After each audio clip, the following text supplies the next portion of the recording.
Right now, we want to go to Nancy Cordes, the White House correspondent. She joins me right now. Nancy, what do we know about the process of getting these Americans home right now? Morning, Michael. So what we are told right now, and obviously this is a very sensitive situation that is still underway, we're told that the parties have agreed to a prisoner transfer and that they are expected to soon be in U.S. custody. One of the challenges whenever you have a prisoner swap like this is where do you actually do it? Where does the swap take place? Particularly if we're talking about prisoners not just from the U.S. and Russia, but potentially prisoners from other countries as well. We know that when Brittany Griner was released last year, the transfer took place on a tarmac in Abu Dhabi, and so we are waiting to see where the swap will take place this time around. We have gotten some more details as well, Michael. We're told that the 3 Americans who will be coming home are Evan Gershkovich, the Wall Street Journal reporter, Marine veteran Paul Whelan, and also a Russian-American radio journalist named Alsu Kurmasheva, who was taken into custody last year. We did start to notice that prisoners were being moved out of both U.S. prisons and Russian prisons yesterday. And so that was an indication that something was afoot. And obviously, talks have been taking place on and off for months in the case of Gershkovich, years in the case of Paul Whelan. So we're waiting to see who they're going to be swapped for and what it was that led to the breakthrough that we appear to be seeing today. Yeah, Nancy, I wanted to ask about that. Do we have any indication right now of who the U.S. is giving up? Who is Russia getting in exchange for these Americans? That is still unclear, and that has obviously always been a sticking point and a source of controversy. There are some U.S. officials and politicians who say that the U.S. should not be releasing any Russians who we have in custody here or who our allies might have in custody around the world in order to get an American back. These are, people we view as bad guys for a reason, who we think have done bad things. That's why they are in custody. But the Biden White House has taken a pretty pragmatic view on this, which is that if there are Americans who are wrongfully detained anywhere in the world, they are going to do what they have to do to bring them home. So there are a number of questions still to be answered. Who is being released? Are they being released here in the U.S. or are they being released in other countries? There is one Russian in particular who's been held in Germany, suspected spy, also accused of murder, who the Russians have been trying to get home as part of some prisoner swap for quite some time. So would that individual be involved? Maybe Russians who are detained in other countries around the world. How many suspected Russian spies are being released in exchange for these very high-profile Americans who have been, who've been sought by the U.S. for quite some time now? You know, Nancy, former President Trump has said that he would be able to negotiate Evan Gershkovich's release immediately if he won the White House. Now that this has happened under the Biden administration, or now that this process is taking place, how significant is this for the Biden administration that this is happening? It's very significant. This is something that President Biden has described as priority number 1 for him for quite some time. Obviously, there was a ton of relief and fanfare when Brittany Griner was released last year. That was also a big goal of his. He routinely meets with the family members of these hostages. There is a big team at the State Department which is solely involved in trying to get these individuals home. So this is a big priority for this administration, not just when it comes to Americans who are held in Russia, but also Americans who were held in Venezuela, who were also brought home. President Biden has really made the case since the beginning of his administration that if there are Americans who are wrongfully detained anywhere in the world, he's going to do everything he can to bring them home. I want to talk about Paul Whelan also, because I remember it was just last month. It was just a July 4th when the Whelan family was talking about him spending another Independence Day in Russian custody. and the family at times trying to put pressure on the administration and the government, feeling at times that he'd been forgotten. Have we seen pressure from the family on the White House, on the government, trying to get his name out there, get more attention on that case? Yeah, you know, you can only imagine the agony of this family as they watch other Americans several times now be released by the Russians without Whelan coming home. Sometimes that's out of the U.S.'s control. Russia's only going to release who it wants to release. And there are a variety of reasons why the Russians might be willing to release one individual and not others. But there's no question that he has sort of been passed over multiple times now. He's been held since 2018. He was sentenced to 16 years in prison for espionage, something that the U.S. has always denied that he was involved in. He was in Russia to attend a friend's wedding.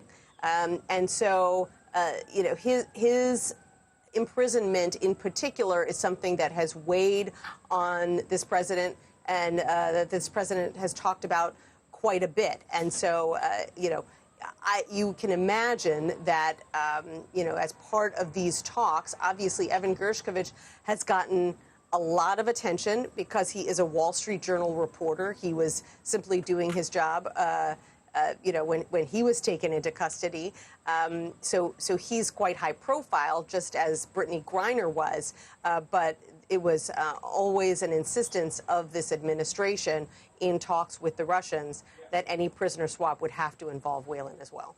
Nancy, there are going to be those that argue that deals like this will only encourage Vladimir Putin to continue to take Americans into custody on false charges. Have you heard some of that talk in the White House?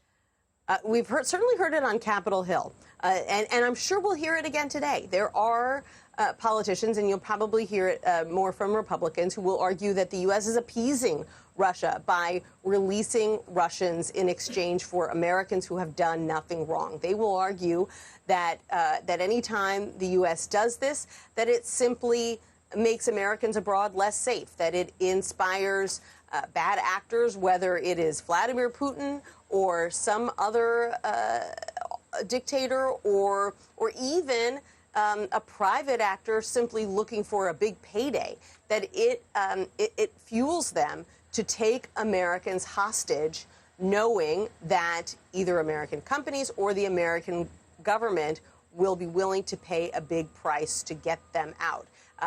This is a trade-off that this White House and the State Department have really grappled with, because that is, you know, that is an obvious concern. President Biden has come down on the side of it's worth it to take those risks because it's so important to bring Americans home. But no question, there will be politicians who argue the opposing view, which is that that doing this just makes more Americans less safe. Now, remind us, what did Russia claim that Gershkovich and Whelan did? What was the crime that they were accused of committing and convicted of? So they were both taken into custody and accused of espionage, and later they were sentenced to 16 years for espionage. Obviously, in the case of Gershkovich, you know, he's really guilty of being a good reporter. He was in Russia covering Russia. That's all that he was doing there. In the case of Whelan, you know, there's never been any evidence that he was conducting any espionage. These are simply Americans who were in the wrong place at the wrong time. And this is something that we have seen time and time again.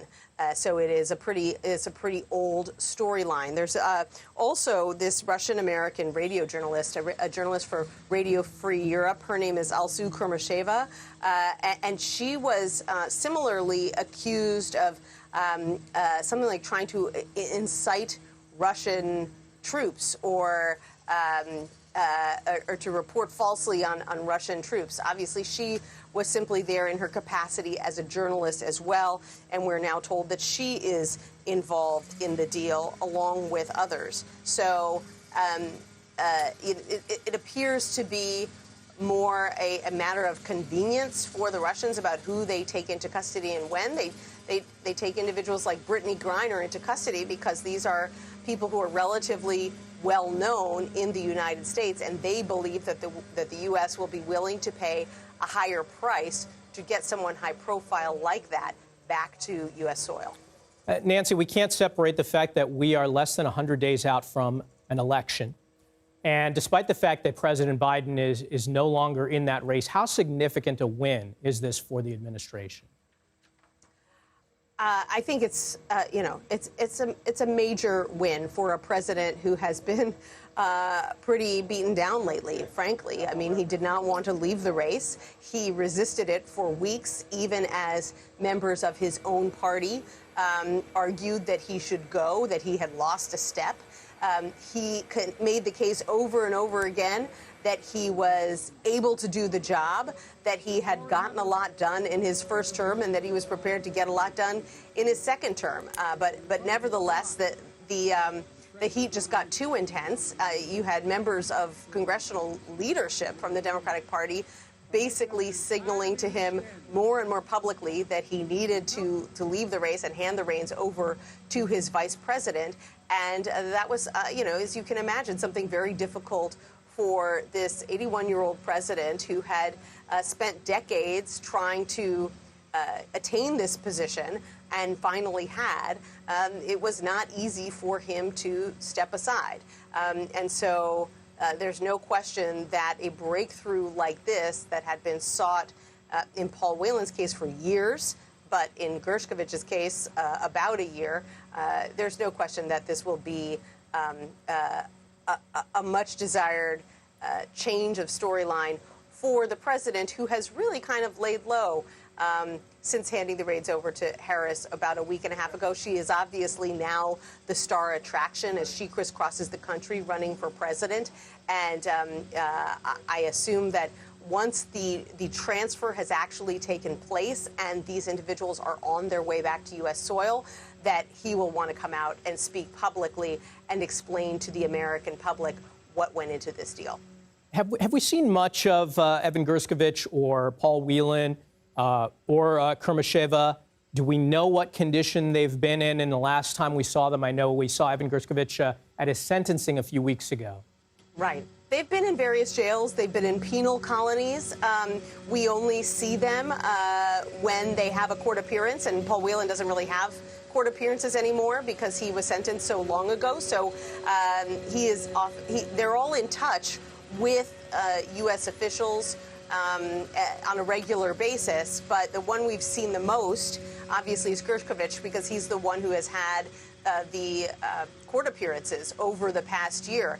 And he has a very interesting approach to these court appearances. Anytime you see him, and he's usually behind bars or behind in sort of a glass box, and he's usually smiling and kind of joking and lighthearted, almost as if to send a message. I know this is a sham. I know that I haven't done anything wrong.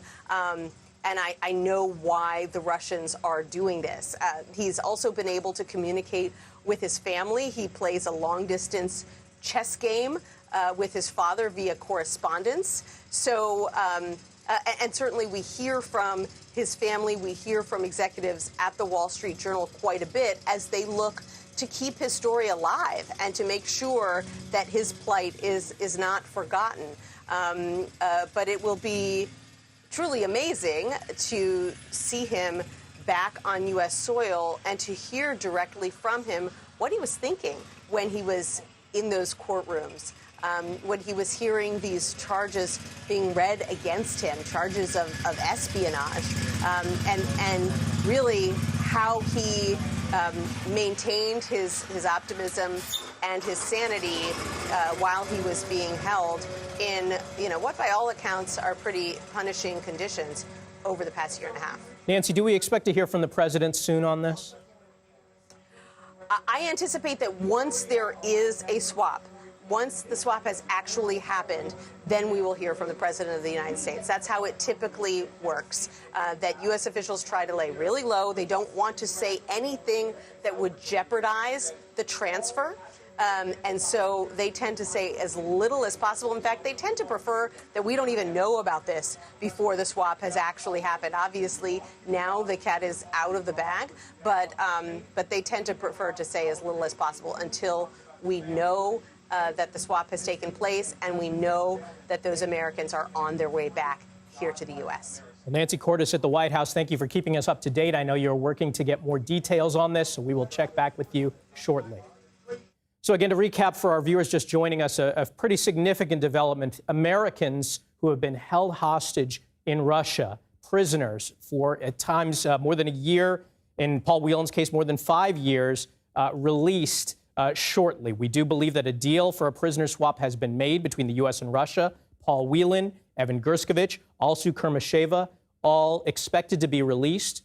We're still awaiting details as to what America agreed to as part of this deal. But we should have more information coming in the next few minutes and hours. We are working hard to get that information. So we're going to take a short break, but we will come back a little later with some more details on this developing story.